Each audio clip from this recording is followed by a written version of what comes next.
اعوذ باللہ من الشیطان الرجیم بسم اللہ الرحمن الرحیم الصلاۃ والسلام علیک یا سید المرسلین۔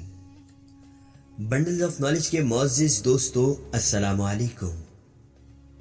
ناظرین کرام، شراب کیا ہے اور یہ کب اور کیسے حرام ہوئی، یہی باتیں ہم آپ دوستوں کو آج کی ویڈیو میں بتانے جا رہے ہیں۔ لیکن ویڈیو میں آگے بڑھنے سے قبل آپ تمام نئے دیکھنے والے دوستوں سے گزارش کرتا ہوں کہ مزید اس طرح کی ویڈیوز دیکھنے کے لیے ہمارے چینل بنڈل آف نالج کو سبسکرائب کر کے ساتھ موجود بیل آئیکن کو پریس کر لیں تاکہ ہماری ہر نئی آنے والی ویڈیو کا نوٹیفیکیشن آپ کو بر وقت موصول ہو سکے۔ شکریہ۔ اور ناظرین کرام، ویڈیو کا آغاز کرنے سے قبل آپ تمام دوستوں کو ایک بات اور بتاتا چلوں کہ ہم نے آپ تمام دوستوں کی خدمت میں شراب کے حوالے سے ایک ویڈیو پہلے پیش کی تھی۔ اس ویڈیو کا لنک نیچے ڈسکرپشن میں موجود ہے۔ اگر آپ تمام دوست چاہیں تو وہ ویڈیو ڈسکرپشن میں سے اس لنک کے ذریعے دیکھ سکتے ہیں۔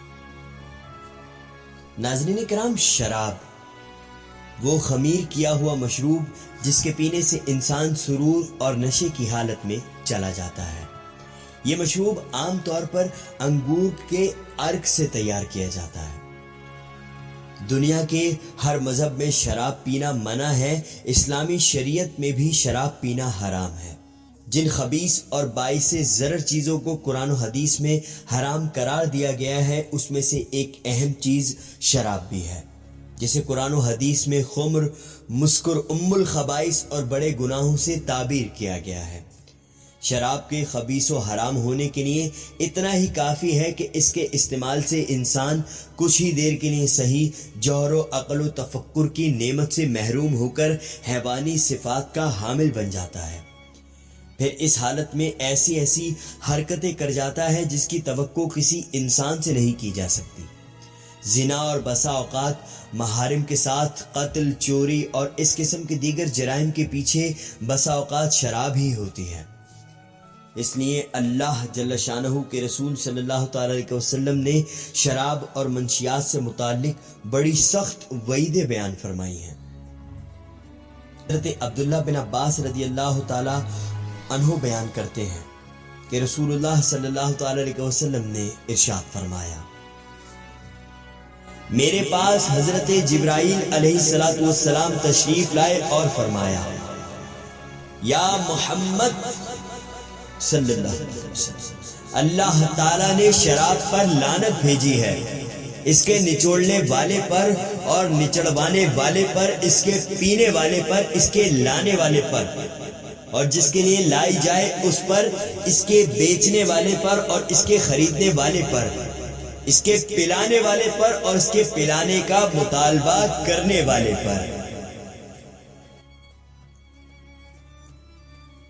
ناظرین کرام، بخاری اور مسلم شریف کی حدیث کا مفہوم ہے کہ شرابی جب شراب پیتا ہوتا ہے تو وہ مومن نہیں رہتا۔ صحیح ابن حبان کی حدیث کا مفہوم کچھ یوں ہے کہ شرابی جنت میں داخل نہ ہوگا۔ ناظرین کرام، صحیح بخاری اور مسلم شریف کی ایک اور حدیث پاک کا مفہوم ہے کہ جو شخص دنیا میں شراب پینے کا عادی ہوگا وہ جنت کی شراب سے محروم رہے گا۔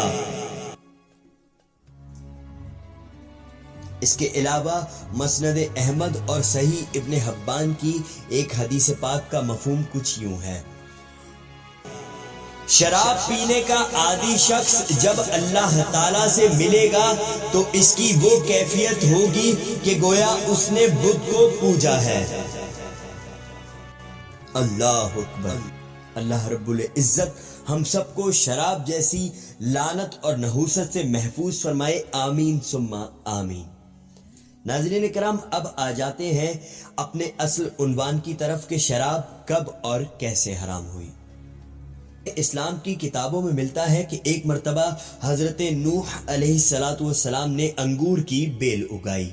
ایک دن شیطان آیا اور اس نے انگور کی بیل پر پھونک ماری تو وہ سوکھ گئی۔ حضرت نوح علیہ السلام یہ کیفیت دیکھ کر پریشان ہو گئے۔ پھر شیطان آپ علیہ السلام کی خدمت میں آیا اور کہنے لگا کہ اے اللہ کے نبی، آپ پریشان کیوں ہیں؟ تو حضرت نوح علیہ السلام نے اپنی پریشانی کی وجہ بتائی۔ وجہ سن کر شیطان نے حضرت نوح علیہ السلام کو مشورہ دیا کہ اگر آپ اس بیل کو سرسبز دیکھنا چاہتے ہیں تو میرے مشورے پر عمل کریں اور مجھے اجازت دیجیے کہ میں اس بیل پر شیر، چیتا، ریچھ، گیدڑ، کتا، لومڑی اور مرغ 7 جانوروں کا خون بطور نذرانہ چڑھا دوں۔ اس عمل سے مجھے یقین ہے کہ یہ بیل دوبارہ ہری بھری ہو جائے گی۔ تو اس پر حضرت نوح علیہ السلام نے اجازت دے دی، اور یہ اجازت بے خبری کی وجہ سے تھی، کیونکہ حضرت نوح علیہ السلام کو اس وقت نذرانے کی حرمیں معلوم نہیں تھی۔ چنانچہ شیطان نے ان 7 جانوروں کا خون انگور کی بیل میں چڑھا دیا تو اچانک وہ سرسبز ہونے لگی، بلکہ خون ڈالنے سے اتنا فائدہ ہوا کہ ہمیشہ بیل میں سے ایک ہی قسم کے انگور لگتے تھے، لیکن اس مرتبہ 7 قسم کے انگور آئے۔ اس وجہ سے شرابی شراب پینے والا شیر کی طرح بہادر، ریچھ کی طرح طاقتور، چیتے جیسا غسیل، گیدڑ کی طرح بھونکنے والا، کتے کی طرح جھگڑالو، لومڑی کی طرح چاپلوس اور مرغ کی طرح چیختا رہتا ہے۔ اسی زمانے میں حضرت نوح علیہ السلام کی قوم پر شراب حرام کر دی گئی۔ یہ شراب کی پہلی ممانعت تھی جو کتاب روضۃ العلماء سے ہم نے آپ تمام دوستوں کی خدمت میں پیش کی۔ ناظرین کرام، اگر آپ تمام دوستوں کو آج کی ہماری یہ ویڈیو پسند آئی ہے تو اس ویڈیو کو لائک کر کے کمنٹ سیکشن میں اپنی قیمتی رائے کا اظہار کیجیے، اور مزید اس طرح کی ویڈیوز دیکھنے کے لیے ہمارے چینل بنڈلز آف نالج کو دیکھتے رہیے، اور اس ویڈیو کو اپنے دوست احباب کے ساتھ فیس بک اور واٹس ایپ پر شیئر کر کے ہماری حوصلہ افزائی کیجیے۔ زندگی بخیر، انشاءاللہ تعالی پھر نئے ویڈیو میں آپ تمام دوستوں سے ملاقات ہوگی۔ تب تک کے لیے اپنا اور اپنے اپنوں کا بہت خیال رکھیے گا، اور ہمیں اپنی دعاؤں میں یاد رکھیے گا۔ اللہ آپ سب کا حامی و ناصر۔